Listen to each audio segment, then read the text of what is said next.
Hello friends, welcome in my channel SPT 999. This is Vikas with lecture 13 for JavaScript. And in this lecture, we are going to discuss about DOM, that is Document Object Model. So according to the definition, Document Object Model, JavaScript, HTML और CSS इन तीनों technologies को मिला करके जो हम लोग web page create करते हैं उसका एक ट्री स्ट्रक्चर है, एक हायरार्किकल रिप्रेजेंटेशन है सभी एलिमेंट्स का, कि हमारा वेब ब्राउज़र सभी एलिमेंट्स को with styles, colours and functions of the JavaScript किस तरीके से अरेंज करता है। तो यहाँ पे आप देख सकते हैं कि जब भी आप कोई प्रोग्राम बनाते हैं तो सबसे टॉप हायरार्की में डॉक्यूमेंट होता है जो सभी तरह के एलिमेंट्स को कंटेन करता है। एलिमेंट्स का मतलब यहाँ पे टैग से है। जब टैग और एलिमेंट्स में एक छोटा सा डिफरेंस है कि टैग हम लोग बोलते हैं, जैसे कि HTML ब्लैंक है, एम्प्टी है, तो इसकी ओपनिंग और क्लोजिंग मिला के इसको हम टैग बोलते हैं। लेकिन जब किसी टैग के अंदर उसके कंटेंट को रख दिया जाता है, जो भी वो कंटेन करता है, जिस चीज़ के लिए बनाया गया है, तो उस कंटेंट के साथ टैग के कॉम्बिनेशन को मिला करके कंप्लीट हम एलिमेंट बोलते हैं। तो डॉक्यूमेंट जो है वो सभी तरह के एलिमेंट को कंटेन करता है, मेन कंटेनर है, इसे हम डॉक्यूमेंट कहते हैं। और इस डॉक्यूमेंट के अंदर जितने भी एलिमेंट आपने यूज़ किए हैं उन सब को एक ट्री स्ट्रक्चर में अरेंज करता है। जैसे कि सबसे टॉप हायरार्की में HTML का रूट एलिमेंट होता है HTML, और इसके बाद ये दो पार्ट में डिवाइडेड होता है। पहला है हेड और दूसरा है बॉडी। तो हेड और बॉडी जो एलिमेंट हैं उनके अंडर में हम लोग जो टैग्स या एलिमेंट्स यूज़ करते हैं उनको भी एक हायरार्किकल स्ट्रक्चर में रखता है कुछ इस तरीके से, जैसे कि स्क्रिप्ट है, मेटा है, टाइटल है, इस तरीके के स्टाइल टैग है, जो भी हेड के अंदर आते हैं वो सब हेड के बिलो ट्री स्ट्रक्चर में दिखाई दिए जाते हैं। इसके अलावा जो भी एलिमेंट आप यूज़ करते हैं उसका जो टेक्स्ट है वो भी उसी टैग के नीचे दिखाया जाता है। ऐसे जैसे कि बॉडी में मल्टीपल टैग्स हम यूज़ करते हैं तो उन सब को यहाँ पे दिखाते हैं। इस स्ट्रक्चर से हमें पता चलता है कि किस एलिमेंट के चाइल्ड्स कौन कौन है और कौन किसके सिबलिंग है, कौन किसका पेरेंट है, कौन किसका डायरेक्ट पेरेंट है। जैसे आप यहाँ पे देख सकते हो कि जो पी टैग है उसका एक डायरेक्ट पेरेंट बॉडी है। बॉडी वैसे इन सभी टैग का पेरेंट है, सुपर पेरेंट है। लेकिन अगर आप यहाँ पे देखें तो ये जो डिव है इसका पेरेंट है डिव और डायरेक्ट पेरेंट है डिव, और इसका इस पेरेंट के पेरेंट है ये वाला डिव। तो जब आप स्ट्रक्चर बनाते हो, कोई डॉक्यूमेंट बनाते हो, तो उसमें बहुत सारे डिव, बहुत सारे एलिमेंट्स यूज़ करते हैं। तो कौन सा पेरेंट है, कौन सा चाइल्ड है, वो प्रॉपर तरीके से स्ट्रक्चर में समझ में आता है। जैसे आप कहेंगे कि इस डिव का जो सिबलिंग है वो ये पैराग्राफ है पी है, और इसका सिबलिंग ये है, ये तीनों इस सिबलिंग कहलाएंगे। और अगर इसके चाइल्ड की बात करें तो इसका फिलहाल कोई चाइल्ड नहीं है, ये टेक्स्ट इस पैराग्राफ का टेक्स्ट है। हाँ, लेकिन इस डिव का एक चाइल्ड है जिसे हम H1 कह रहे हैं, तो ये एक टैग है। इसके नीचे भी हम दिखा सकते हैं इस H1 में कंटेनर में क्या टेक्स्ट हमने रखा हुआ है, जैसे कि पैराग्राफ में टेक्स्ट रखा है। ऐसे जैसे हमने एक ये डिव बना रखा है, इसका चाइल्ड है ये वाला डिव और इसके दो चाइल्ड हैं ये दोनों डिव। इनके अंडर में अलग अलग टैग एलिमेंट हो सकते हैं, उनके अंदर अलग अलग तरह का टेक्स्ट हो सकता है।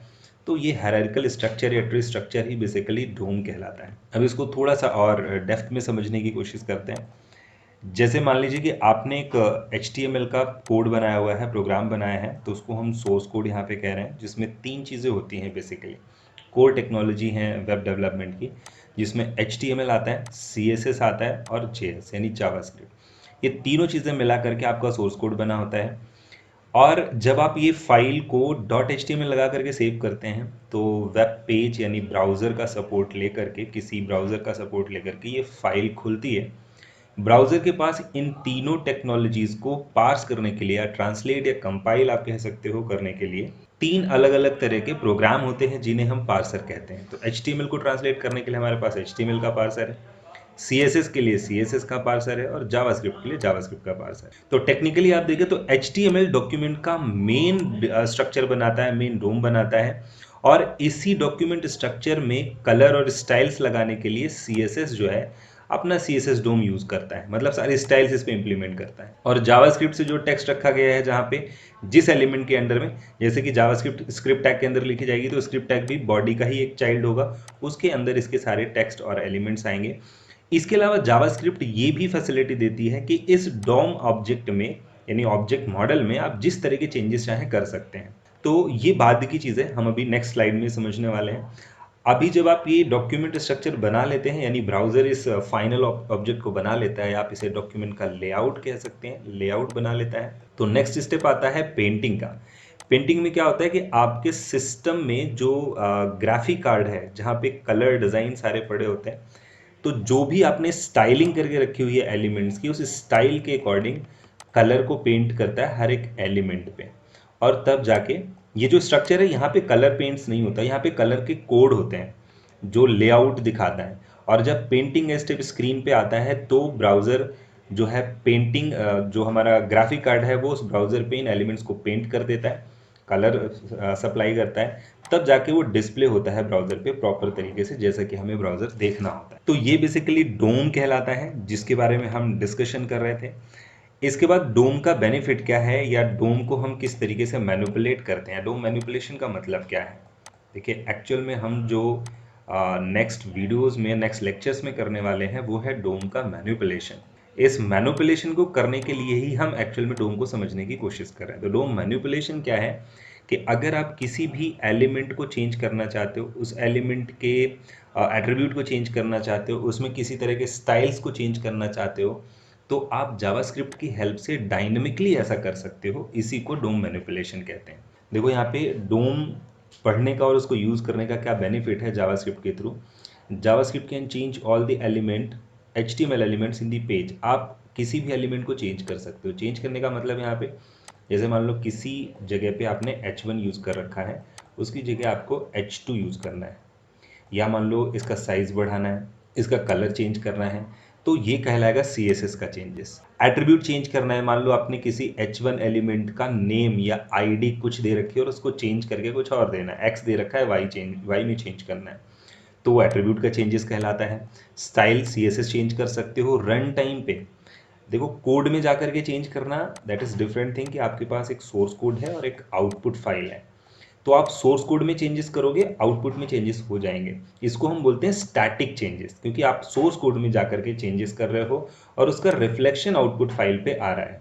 लेकिन अगर हम सोर्स कोड को ओपन ही ना करें और हम डायनेमिकली यहीं पे कलर चेंज करना चाहते हैं, तो हमने यहाँ पे कोई बटन दे रखा है कि आप इस बटन पे क्लिक करोगे तो ये कलर चेंज हो जाएगा। किस कलर के बटन पे क्लिक करोगे तो वो कलर चेंज हो जाएगा, या एलिमेंट चेंज करना है तो हम अपने पेज को इस तरह से डिज़ाइन करते हैं कि हमें जो भी इन फ्यूचर चेंजेस करने हो उनकी फैसिलिटी हम वेब पेज पे दे देते हैं। हम बटन पे यूज़र से ऑप्शन देते हैं, जैसे कि हम यूज़र से इनपुट कराते थे वैल्यूज़ किसी वेरिएबल में, सेम थिंग हम यहाँ पे एलिमेंट्स, कलर्स, डिज़ाइंस में चेंजेस करने के लिए भी यूज़र से परमिशन ले सकते हैं। यूज़र के नीड को और कंसर्न को समझ सकते हैं और उसके अकॉर्डिंग चेंजेस कर सकते हैं। बिना सोर्स कोड को ओपन किए हुए अगर आप वेब पेज पे चेंजेस कर रहे हो तो इसको हम डायनामिक चेंजेस कहते हैं। जैसे कि जावास्क्रिप्ट एग्जिस्टिंग एलिमेंट्स के एट्रीब्यूट्स को या एलिमेंट्स को रिमूव करने का, डिलीट करने का काम भी कर सकता है, या किसी भी एलिमेंट में कोई एट्रीब्यूट आपने लगा रखा है उसको डिलीट करना है, उसको चेंज करना है, या लगा हुआ नहीं है उसको नया क्रिएट करके लगाना है, कुछ भी आप चेंजेस कर सकते हो। किसी भी तरह के इवेंट्स चेंज कर सकते हो, रिएक्शन बदल सकते हो। मान लो आप चाहते हो कि एक बार कोई बटन है वो क्लिक करने पे कलर चेंज कर रहा है और दूसरी बार क्लिक करने पे वो कोई और इवेंट कर रहा है, मान लो किसी एलिमेंट को डिलीट कर रहा है, तो इस तरीके के JavaScript can create new HTML events in the page. आप नए नए इवेंट्स भी चेंज करके क्रिएट कर सकते हो वेब पेज में। इसका एक एग्जांपल मैं आपको दिखाता हूँ। यहाँ पे आप देखो, आउटपुट में आपको एक टेक्स्ट दिखाई दे रहा है और इसका डिफ़ॉल्ट कलर जो है वो ब्लैक है। यहाँ पे हमने 3 अलग अलग बटन दिए हुए हैं। अगर हमें इसमें से किसी का भी कलर चेंज करना है तो हम यहाँ पे इस बटन पे क्लिक करेंगे और इसका ये कलर चेंज हो जाएगा। तो ये बेसिकली डायनेमिक चेंजेस कहलाते हैं। इस एलिमेंट का हम कलर चेंज कर रहे हैं लेकिन हम सोर्स कोड पे चेंजेस नहीं कर रहे हैं, वेब पेज पे ही हमने ऑप्शन दे रखा और यहीं चेंजेस हो रहे हैं। तो सोचने वाली बात ये है कि जब पहली बार हमारा प्रोग्राम कंपाइल हुआ होगा, आउटपुट पे एक डोम बना होगा, एक ऑब्जेक्ट मॉडल बना होगा, और अभी जब हम चेंज कर रहे हैं तो वो ऑब्जेक्ट मॉडल में चेंजेस कर रहा है, पहले से जो कलर था उसको हटा करके नया कलर अपडेट कर रहा है। इसलिए हम इसको डोम मैनिपुलेशन कहते हैं, क्योंकि हमने प्री स्ट्रक्चर जो बनाया था डोम का उसमें चेंजेस कर रहे हैं। इसके अलावा जब आप वेब पेज पे किसी भी तरह का मूवमेंट करते हो या क्लिक करते हो किसी भी तरह का, तो उसको हम एक्चुअल में इवेंट कहते हैं।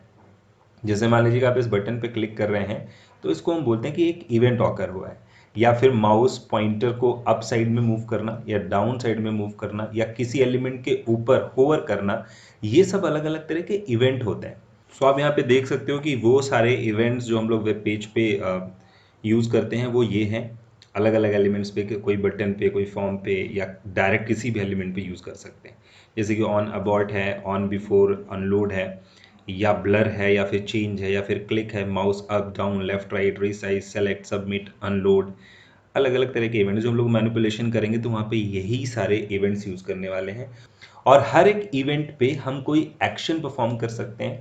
जैसे कि ब्लू बटन पे क्लिक करने पे इसका कलर चेंज हो रहा है, तो इसको हम बोलते हैं कि हमने इसके क्लिक इवेंट पे एक चेंज कर लगाया हुआ है, कलर चेंज। तो इसको हम डायनेमिक चेंज बोलते हैं, जो चेंजेस हो रहे हैं। और जो क्लिक इवेंट पे हो रहा है एक्शन, इसको हम बोलते हैं event handling. Basically web page पे जो भी इवेंट है, किसी भी तरह के इवेंट पे आप कोई भी एक्शन परफॉर्म कर सकते हो, एक्शन लगा सकते हो। तो बहुत सारे इवेंट्स होते हैं, जैसे कि राइट क्लिक करने पे क्या हो, या होवर करने पे क्या हो, या फिर किसी एलिमेंट पे आपने इनपुट बॉक्स बना रखा है तो उस पर फोकस करते हैं तो वो भी एक इवेंट है। इनपुट बॉक्स से बाहर क्लिक करते हैं तो वो भी एक इवेंट है। आप किसी फॉर्म को सबमिट करते हैं वो भी एक इवेंट है, या फिर कैंसिल करते हैं, या फिर आपका पेज लोड होता है वो भी एक इवेंट है। ये सारे इवेंट है। आप कीबोर्ड से कोई बटन प्रेस करते हो, left right top button, enter button, tab button, ये सभी अलग अलग तरह के इवेंट हैं जो आपके वेब पेज पे ऑकर होते हैं। और हर एक इवेंट पे आप कोई एक्शन परफॉर्म कर सकते हो, एक्शन ऐड कर सकते हो। इसी को हम बेसिकली इवेंट हैंडलिंग कहते हैं। तो इवेंट हैंडलिंग और डोम मैनिपुलेशन, ये सारी चीज़ें मिल करके काम करती हैं जब भी आप कलर चेंज कर रहे हो, या किसी भी तरह का वेब पेज में चेंजेस कर रहे हो, कुछ डिलीट कर रहे हो, नया कुछ ऐड कर रहे हो, क्रिएट कर रहे हो। ये सब डायनेमिकली हो रहे हैं इसलिए डायनेमिक चेंजेस हैं। ऑन इवेंट हो रहे हैं इसलिए इसको हम इवेंट हैंडलिंग कहते हैं। और क्योंकि ये सीधे डॉक्यूमेंट के स्ट्रक्चर को चेंज कर रहे हैं, इसलिए हम इसको डॉक्यूमेंट ऑब्जेक्ट मॉडल का मैनिपुलेशन कहते हैं, डोम मैनिपुलेशन कहते हैं, जिसकी अभी हम बात कर रहे थे। यहाँ पे देखिए, ये जैसे आपने बना रखा है, एक बार ये लेआउट बन गया, एक बार ये लेआउट बन गया और इस पे पेंटिंग हो गई तो फाइनल डिस्प्ले दिखाई दे रहा है। लेकिन अगर आप डिस्प्ले पे जाके किसी चीज़ का कलर चेंज करते हो, तो आप थिंक अबाउट इट कि ये चेंजेस कहाँ से आ रहे हैं, यहाँ से आ रहे हैं। यहाँ पे ये वापस से CSS के चेंजेस हुए होंगे, इसने स्टैटिकली डायनेमिकली सोर्स कोड में जाकर के कलर चेंज किया होगा, तभी तो ये चेंज हो रहा है। और ये वापस से पार्सिंग प्रोसेस हुआ है, वापस से डोम नया डोम क्रिएट हुआ है, और फिर पेंटिंग हुई है, और फिर आपको आउटपुट आ रहा है।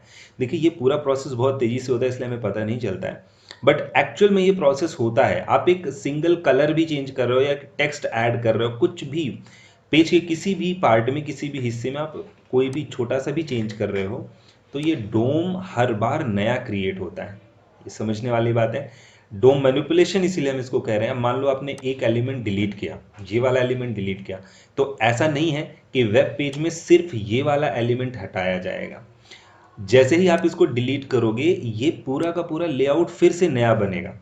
तो ये डिस्ट्रॉय कर दिया जाएगा, ये यहाँ से हटा दिया जाएगा, और ये सोर्स कोड में चेंजेस करके वापस से पार्सिंग प्रोसेस होगा, और कंप्लीट लेआउट वेब पेज पे वापस से दिखाया जाएगा। तो इसको हम बोलते हैं डायरेक्ट डोम मैनिपुलेशन, जो हम लोग डायनेमिकली कर रहे हैं। So it's all about this lecture. हम लोगों ने इसमें डोम मैनिपुलेशन और इसके फीचर्स के बारे में समझा है। नेक्स्ट लेक्चर में हम लोग डोम मैनिपुलेशन स्टार्ट करेंगे स्टेप बाय स्टेप।